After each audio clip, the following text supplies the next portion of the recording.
Keep the change, you filthy animal.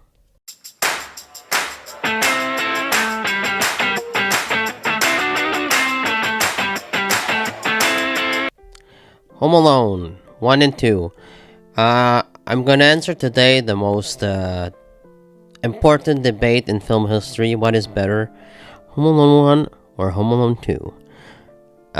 Of course, not the most important debate, but I think it's still one that's talked about a lot. In my personal opinion, right off the bat, I think that Home Alone 2 is more entertaining than Home Alone 1. But actually, the first one is a better film. But I still prefer, I think, Home Alone 2 overall. Just because it's more entertaining. Kevin McAllister has just more to do. And I think the pacing of number 2 is a lot better than number 1. Not to say that the first one is a bad movie at all. I think both of them are my favorite Christmas movies, and they're some of my favorite movies of all time, period. I watch them every year at Christmas time, and I never get tired of them.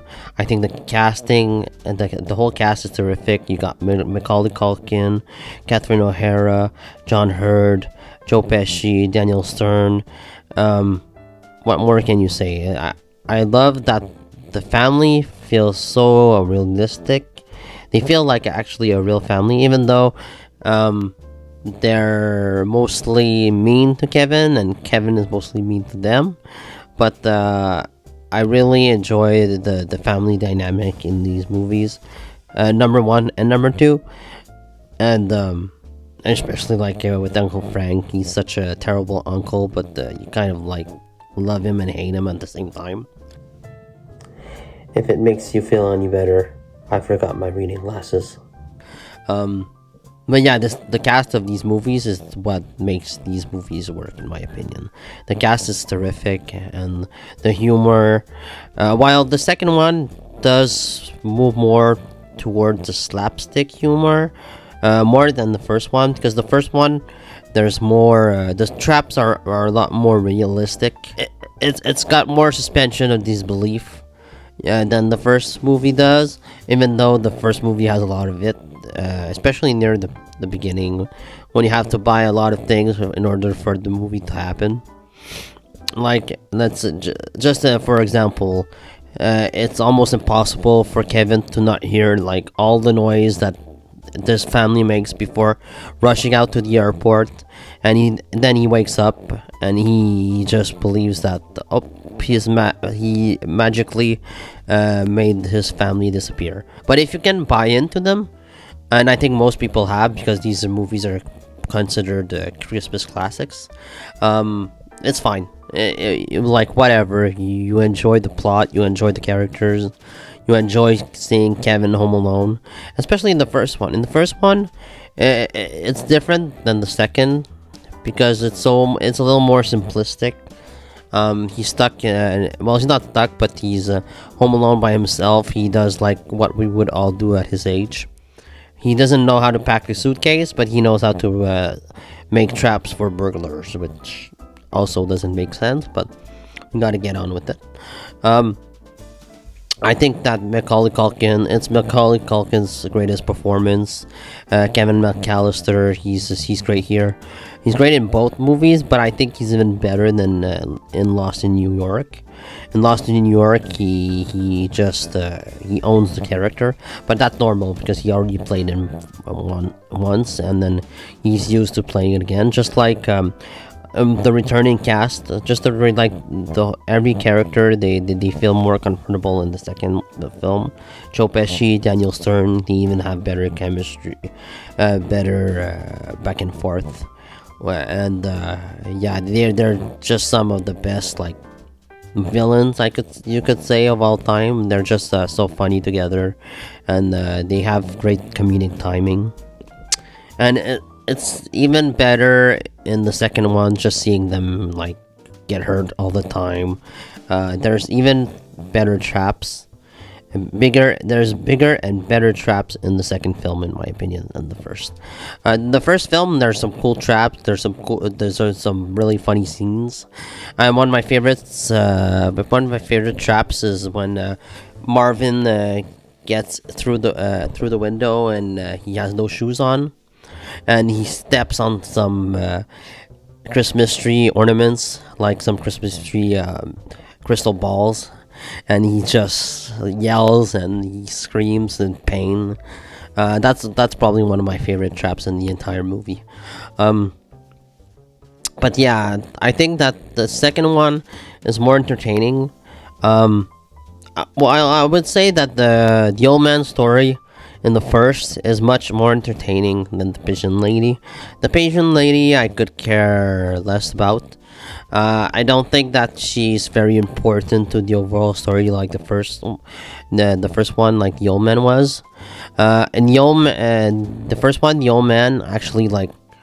I think that he's like the emotional anchor of the film. He draws you in, and at the end, it's really emotional. There were a lot of great traps in the first Home Alone. There's a few ones that I'd like to mention that I think they're really funny. Kevin shoots Harry in the groin and Marvin in the face. I don't know how much it would have hurt them, these bullets, but they look pretty painful as Harry and both Marv really scream when they're hit. You also got Kevin puts a bunch of small cars on the floor and they both trip and fell. Of course, that would probably never happen in real life. But hey, whatever. Kevin covers Harry's face with glue, and then he blows feathers on Harry with a fan. Not really like a painful trap or anything, but it's like an inconvenient one. It just really angers Harry. Harry also puts his hand on like the doorknob, and you can see the M for McAllister on his hand. Also, Harry also gets burned. It's burned as he walks in. That must have hurt so much. I can't believe it. It must have been so painful. And also, near the end, they when they go upstairs, they're hit by paint buckets, and like they arrive them right in the face. That probably would have just crushed their nose or something. That would have been so horrific. When Kevin escapes and goes to the other house, which is his neighbors, Marley, the old man. There's like a bunch of water everywhere, like meaning that the wet bandits went there. But like Marley doesn't go on vacation, so it's weird that they went inside and robbed the place. The movie Angels with Filthy Souls was a movie that was done just for Home Alone. It's not a real movie. It's like a 1 minute clip, and it's like now it's like an iconic movie clip. It's so good. But yeah, the first Home Alone's got some great scenes in it. I love the scene where they come the bandits they drive to the house at night, and Kevin is there with the mannequins he's playing, and then there's the music. It's probably one of my favorite scenes in the entire film. They're so confused. They're just like the house was empty and then now it's full. I just love it. I think it's a fantastic scene. The first one has some fantastic moments.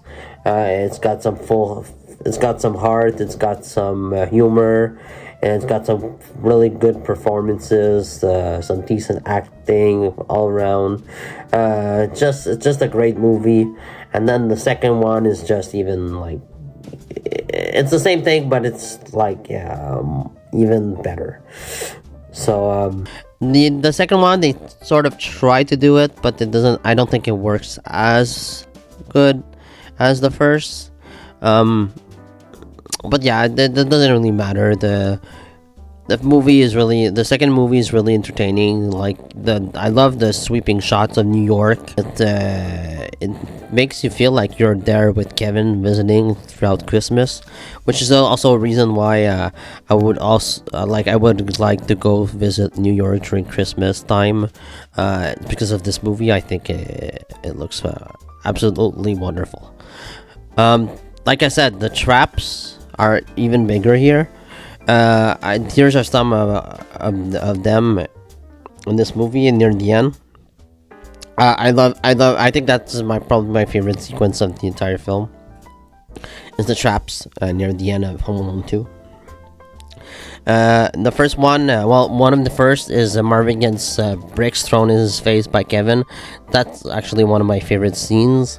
The reaction on Marvin's face as he sees Kevin throwing out the bricks is just so hilarious. The door traps. There's multiple door traps in this movie. Harry. There's one in which Harry jumps on the ladder, but he falls on his back because there's like slime on the ladder, and then he tries another door, and he gets inside, and then there's like metal tools that falls on him, and that must like hurt like hell. Most of these traps, like they're not realistic at all, because like they would have been dead. They would have been dead like a few times in this movie, actually, but who cares? It's so funny to watch. Also, Marvin, he tries to get inside the front door, but there's like a bunch of staples, like tied to the doorknob, and as he tries to open the door, and like there's a bunch of staples that goes inside him, and in his groin, in his face, and his reaction is so funny. It's hilarious. I really like that trap too. Harry burns his head. He always burns stuff. He burned his hand in the first movie, and we see the McAllister logo on his hand, and now he burned his head, which that must have burned. And then he sticks his head in the toilet, and like it explodes because Kevin put a bunch of kerosene in the toilet, which would have killed him instantly. Absolutely, it would have burned him alive. But he survives. He survives that too. Marvin, as he enters the home, he just falls through like a bunch of stories, through a hole, and then he goes like in some sort of slime puddle, and he falls across like a bunch of paint buckets, and then he's covered in paint. That must have not been fun as well. Like probably like hurt his eyes, his nose, his mouth. It must have been disgusting. Marvin also gets electrocuted. We even see his bones as he's like being electrocuted by Kevin. He probably would have died there as well. They also when they try to get up the stairs, Kevin tries to throw them the buckets of paints again, just like he did in the first movie. But they sort of fake it, because like they anticipate him doing the same thing again, and they fake their injuries. But as they climb up, Kevin throws down, and Kevin cuts like huge cast iron pipes. He got like 3 of them, and like of course that would have killed them instantly. They would have crushed them, but it doesn't, because this movie is not realistic at all. It's not meant to be. It's just like a sappy fun comedy, and where the bandits get hurt all the time. That was the sound of a tool chest falling down the stairs. Of course, that makes zero sense, that the tool chest would have just stayed up. It would have fallen down the stairs, but it stays up until the end, and it crushes the door and crushes them as it goes through the door. It's hilarious, even though if it makes no sense. Who cares? It's so hilarious. It's really a funny gag.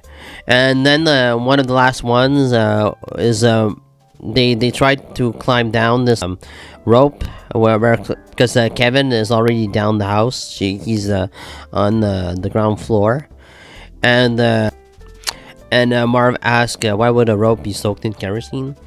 The reason is because Kevin lights the rope on fire and like they're stuck up there. I would have probably just gone down. Like at this point, there's no going back up. You just have to go down as fast as possible, and then you jump off. I don't know why they tried to get back up because they're stupid. And yeah, they just jump off and land on buckets of paint again, which must have not been a really fun night for them. But yeah, Home Alone 2 I think has the better traps. It's such a fun movie. I know that like he doesn't have like a huge Rotten Tomatoes score, but I think that's one of the scores. One of few times that I don't agree with the critics on Home Alone. And 1 and 2, I think they got underrated scores.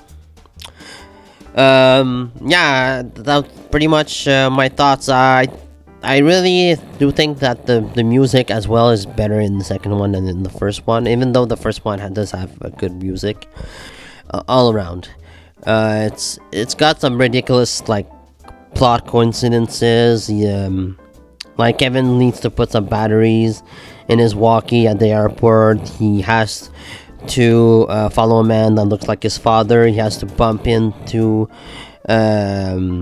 like the flight attendants so that he loses his plane ticket. He doesn't hear the announcer on the radio as the plane flies off to New York. All of these things, like, you can sort of overlook them. And also, like, he meets Harry and Marv, the same people that tried to rob his house like a few years before in New York of all places. So this movie is filled with ridiculous coincidences that don't make sense. They would never happen in real life, but I sort of like gloss over them because the movie is so much fun. It's a great sequel. I think it's worth watching. Like, both of them are worth watching every Christmas. And yeah, Home Alone 1 and 2, man, they're fantastic Christmas movies. Let me know what you think is the better movie, 1 or 2. I think 2 is the more entertaining movie, and the first one is a better movie. So let me know what you think in the comments below. See you next time. I'm gonna kill that kid! Why'd you take your shoes off? Why'd you dress like a chicken? Gus Polinski, polka king of the Midwest. If you have to get to Chicago, we'll gladly drive you. Hey, guys. Yesterday, he was just a kid. But tonight, he's a home security system. You guys give up, or you're thirsty for more? From John Hughes. You know, I got a feeling this is gonna be your best Christmas ever. A family comedy without the family. Home Alone. Are you here all alone? I'm 8 years old. You think I'd be here alone? I don't think so.